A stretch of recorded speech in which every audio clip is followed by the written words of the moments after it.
गर्मियों के महीनों में अगर आप बिजली के बिलों से परेशान हैं, यानी कि अगर आपके घर में 1.5 टन के 2 एसी इन्वर्टर लगे हुए हैं, तो महीने का 60 से 70 हज़ार रुपये बिल जो है वो नॉर्मल है। अक्सर लोग मुझसे सवाल करते हैं कि भाई हमारे घर में 2 1.5 टन के इन्वर्टर एसी लगे हुए हैं, तो हमारे लिए कितने किलोवाट का सोलर सिस्टम ठीक रहेगा? क्या हमें 6 किलोवाट लगवाना चाहिए या फिर 8 किलोवाट का सोलर सिस्टम हमारे लिए बेहतरीन रहेगा? क्या हमें इन्वर्टर के साथ बैटरी भी लगानी चाहिए या फिर हमें नेट मीटरिंग की तरफ जाना चाहिए? आज की इस वीडियो में हम ये सारे पॉइंट डिस्कस करेंगे, कैलकुलेशंस करेंगे और एग्जैक्टली आपको सारी चीज़ें डिटेल्स में समझाएंगे ताकि आपका एक रुपया भी वेस्ट ना हो। वीडियो को एंड तक लाजमी देखिएगा और एंड में आपके लिए एक ज़रूरी टिप भी है। स्टेप 1 में सबसे ज़्यादा ज़रूरी चीज़ है कि आपने अपने घर का लोड एस्टिमेट करना है। फॉर एग्जाम्पल हम यहाँ पे अज्यूम कर लेते हैं कि आपके घर का लोड है 2 1.5 टन के एसी, 4 से 6 सीलिंग फैन और लाइट्स, एक फ्रिज और एक एलसीडी। तो आप समझते हैं कि ये लोड आपका कितनी बिजली कंज्यूम करता है। एक 1.5 टन का इन्वर्टर एसी शुरू में तकरीबन 1500 से 1800 वाट्स लेता है, लेकिन जब रूम ठंडा हो जाता है तो ये 600 से 800 वाट्स पर आ जाता है। अगर आप दिन में 2 एसी 7 से 8 घंटे भी चलाते हैं तो ये तकरीबन 18 से 22 यूनिट कंज्यूम करता है। मतलब कुल मिलाकर अगर आप फैंस और लाइट्स का टोटल लोड अज्यूम करते हैं तो ये तकरीबन 25 से 35 यूनिट टोटल आपके बन जाते हैं एक दिन के। मतलब आपको एक ऐसा सिस्टम चाहिए जो दिन के वक्त ना सिर्फ आपका ये पूरा लोड चलाए बल्कि एक्स्ट्रा यूनिट्स बना के या तो नेट मीटरिंग की सूरत में वापडा को सेल करे या फिर जो है वो आपकी बैटरी अगर लगी हुई है सिस्टम में तो वो आपकी बैटरी को चार्ज करे। अब आते हैं स्टेप नंबर 2 और स्टेप नंबर 3 की तरफ, सिस्टम साइज और इन्वर्टर चॉइस। ऑप्शंस हैं 6 किलोवाट सिस्टम या 8 kilowatt system. 6 kilowatt versus 8 kilowatt system में क्या फ़र्क है? 6 किलोवाट सिस्टम ये उन लोगों के लिए है जो दिन में एक वक्त में एक ही एसी चलाते हैं और दूसरा एसी कभी कभी चलाते हैं। 6 किलोवाट सिस्टम पर अगर आप दोनों एसी एक साथ चलाएंगे तो सिस्टम अपनी मैक्सिमम कैपेसिटी पर चला जाएगा और अगर बादल आ जाएंगे तो बिजली ग्रिड से लेनी पड़ेगी। 8 किलोवाट सिस्टम ये उन लोगों के लिए है बेस्ट है जो दिन के वक्त दोनों 1.5 टन के एसी बिना किसी परेशानी के एक साथ चलाना चाहते हैं। 8 किलोवाट पर आपके दोनों एसी भी चलेंगे, फ्रिज भी चलेगा और सिस्टम इजीली यूनिट्स भी जनरेट करेगा या फिर आपकी बैटरी भी इजीली चार्ज कर देगा।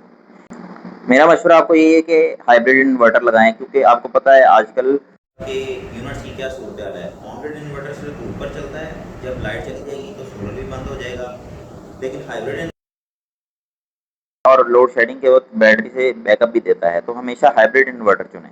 अब बात करते हैं सबसे इम्पोर्टेंट चीज़ की कि एक्सपेक्टेड जनरेशन कितनी होगी, यानी कि कितने यूनिट बनेंगे या कितनी बिजली बनेगी। 6 किलोवाट सोलर सिस्टम में नॉर्मली सनी डे पर डेली 24 से 30 यूनिट्स महीने के इजीली बन जाते हैं। 8 किलोवाट सिस्टम में 40 यूनिट तक जनरेट हो जाते हैं, यानी इजीली बन जाते हैं।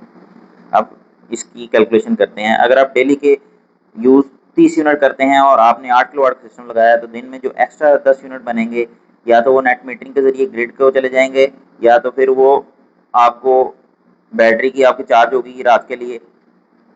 स्टेप नंबर 5 में बात करेंगे बैटरी की। अब बैटरी जो है वो आपको पता है आजकल बेशक पानी वाली ले लें या लिथियम बैटरी ले लें, दोनों ही जो है वो एक आम बंदे की पहुंच से बाहर है। बैटरी का मशवरा मैं उन बंदों को दूंगा जिनके इलाके में बहुत ज़्यादा लोड शेडिंग होती है। मिसाल के तौर पे आपके इलाके में कम लोड शेडिंग होती है या आपको बहुत ज़्यादा मसले मसाइल नहीं होते लोड शेडिंग के, या आपकी लाइट कोई दिन में 2 से 3 घंटे जाती है, तो वो आपको सोलर भी उसका बैकअप दे देगा। सेकंड नंबर पर अगर आप बैटरी लगवाना चाहते हैं और अभी आपका बजट नहीं है तो मेरा मशवरा ये है कि आप विदाउट बैटरी इन्वर्टर जो भी आप लेते हैं वो चल जाते हैं, तो आप विदाउट बैटरी इन्वर्टर को चला लें। उसके बाद आपका बजट जैसे ही हो जाए आप एक ही दफ़ा लिथियम आयन बैटरी लगाएं, क्योंकि पानी वाली बैटरी आपकी मैक्सिमम 1 साल चलती है क्योंकि उनका लाइफ साइकिल ही इतने होते हैं। लिथियम बैटरी आप एक दफ़ा पैसे खर्चेंगे उसकी लाइफ कम से कम 8 से 10 साल होगी, 5 साल की आपको उसमें वारंटी मिल जाएगी। तो आप एक दफ़ा पैसे खर्चें, लिथियम बैटरी लगवाएं।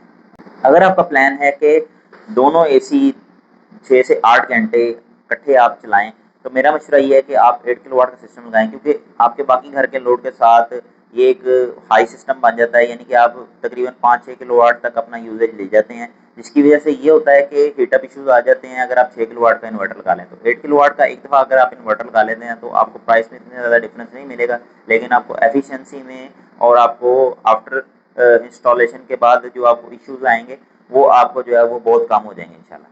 तो दोस्तों कंक्लूजन ये है कि अगर आपका नॉर्मल यूजेज है, यानी कि अगर आप एक एसी चलाते हैं बाकी घर के लोड के साथ, दूसरा एसी आप कभी कभार चलाते हैं या बिल्कुल नहीं चलाते, तो ये है कि आप 6 किलोवाट का सिस्टम लगवाएं